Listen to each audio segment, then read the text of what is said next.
弟兄姊妹平安，今天是2022年的2月24号。今天的经文是诗篇99篇，申命记第9章第1到第5节，使徒行传第3章11到16节。今天要跟大家分享的主题是公义与圣洁。以色列人常常以选民自居，他们就忘记了自己是被选的呼召。他们非常骄傲的排斥其他的人，甚至自己就也拒绝了救恩。以色列人随着摩西出埃及，他们到了这个西乃山下的旷野，因为看不见摩西，不知道摩西到底发生什么样的事情。因为摩西上了西乃山40天，全然没有音讯。也的确了我们想一想，这么大的一群人，约略大概240到300万人，这个当中，他们流落在一个陌生的西乃半岛的旷野当中，然后他们的领导人却上了山，也不见了，不知道死活。这个时候可以说是群龙无首，因此他们就想办法自立领导人亚伦，就是摩西的哥哥。亚伦在埃及的时候，可能就是以色列人的领导人或是祭司。可是在出埃及的事件里面，其实他的角色是摩西的助手。这个时候的以色列人，他们需要的是什么东西？其实他们所需要的是信心，因为他们不认识上帝，又看不到摩西。没有了信心的人呢，就会慌乱、自乱阵脚，就会想要用自己的方法，想方设法去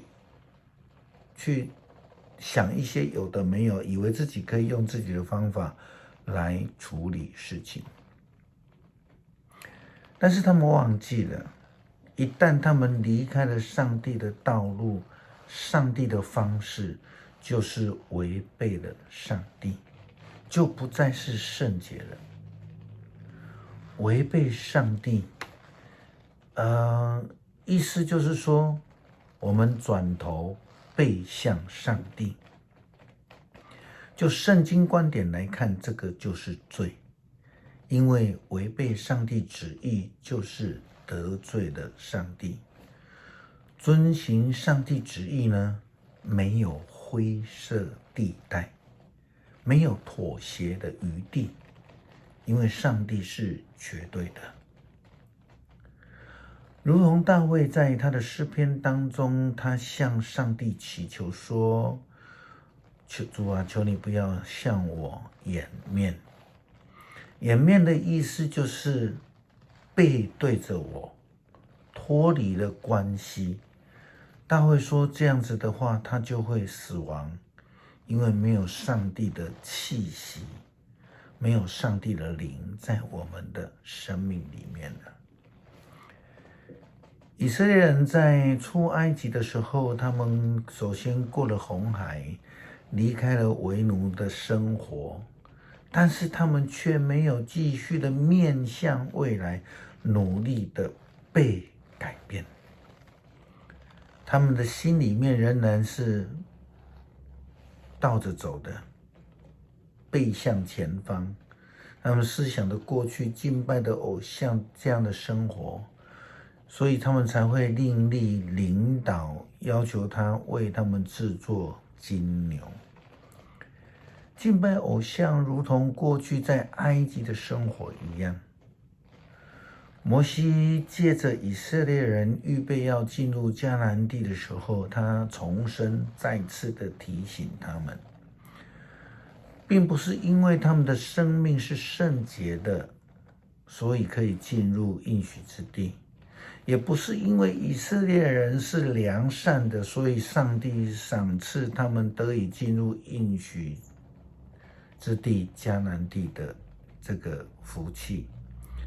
上帝赶走迦南人，也不是因为以色列人有多好，而是迦南人邪恶。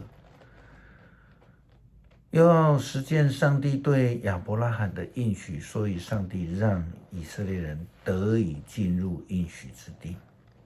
相同的，如果以色列人仍然不愿意追求圣洁，成为圣洁，也会被排除在救恩之外。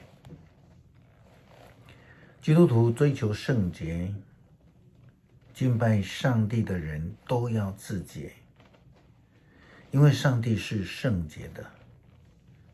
耶稣基督告诉那井边的撒玛利亚妇人说，上帝是个灵，敬拜上帝要用心灵和诚实来敬拜他。圣洁的心灵来敬拜上帝。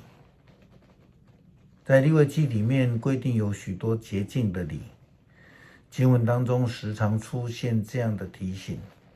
他说，我把你们从埃及地领出来的耶和华，要做你们的上帝，所以你们要圣洁，因为我是圣洁的。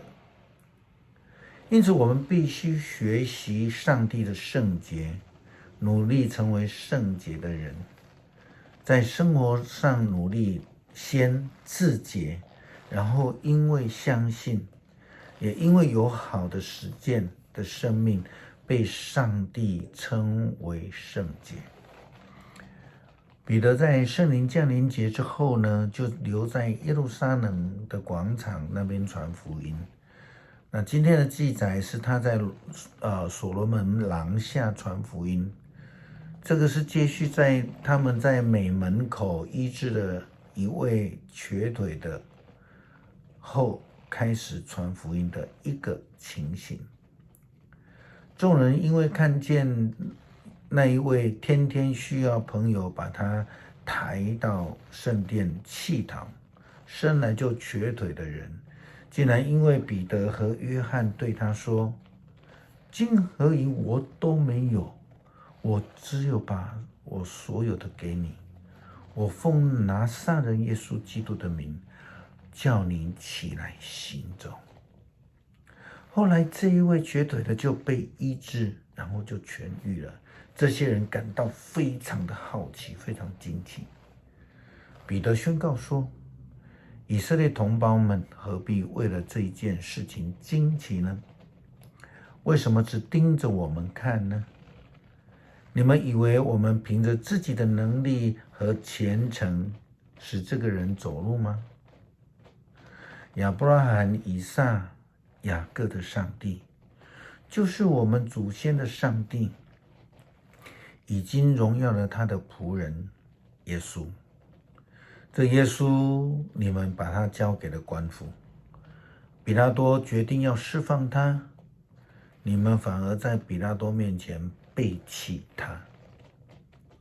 他是圣洁公义的，你们却弃绝他，要求比拉多把一个杀人犯释放给你们，这样你们杀了生命的主，但是上帝使他从死里复活了。我们就是这个事情的见证人。这耶稣的名所发出的能力，使这个跛脚的有了力量。你们所看见、所知道发生在这人身上的事情，都是由于信了他，因为他信耶稣，才使他完全好起来。你们大家也都看见了。当时候的犹太人、法利赛人、经学士以及祭司们，全部都是以自己的骄傲的角度来看耶稣，以为耶稣只是一个假借上帝的名亵渎上帝的人。但是他们在此时，耶稣已经被定了。下葬后，看到耶稣的门徒，竟然是奉耶稣基督的名来做了神迹，他们感到讶异。彼得特别提到了他是圣洁公义的，你们竟然弃绝了他，要求彼拉多把一个杀人犯释放给你们，这样你们杀了生命的主，但是上帝使他从死里复活了。我们就是这事的见证人。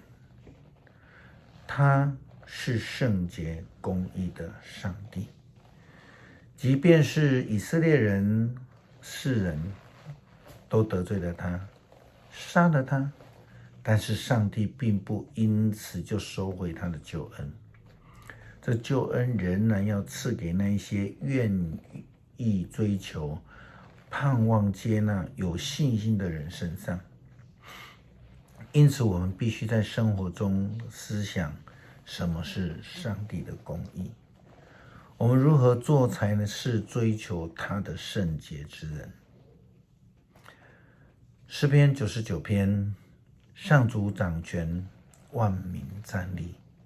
他坐在基路伯宝座上，大地震动。上帝在锡安有大有威严，他超越天下万国。万民要颂赞他伟大尊严的名，他神圣庄严。大能的王啊，你喜爱公正，你在以色列家建立公平，你伸张公义，支持公道。要颂赞上主，我们的上帝，要在他的宝座前敬拜，他神圣庄严。摩西和亚伦是他的祭司，撒母耳是求告他的人。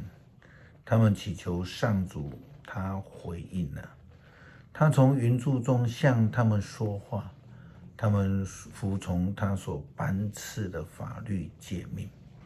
上主，我们的上帝啊，你答应你的子民，虽然你惩罚他们的罪过，但是你指示他们。你是宽恕的上帝，要颂赞上主，我们的上帝，要在他的圣山上敬拜他。上主，我们的上帝，神圣庄严。恳求主让我们学习你的公义跟圣洁，成为一个爱人的人，帮助我们得恩，紧紧的跟随你，成为你爱人的仆人，帮助我们继续面向未来，勇往直前。祷告是奉主耶稣基督的名求，阿们。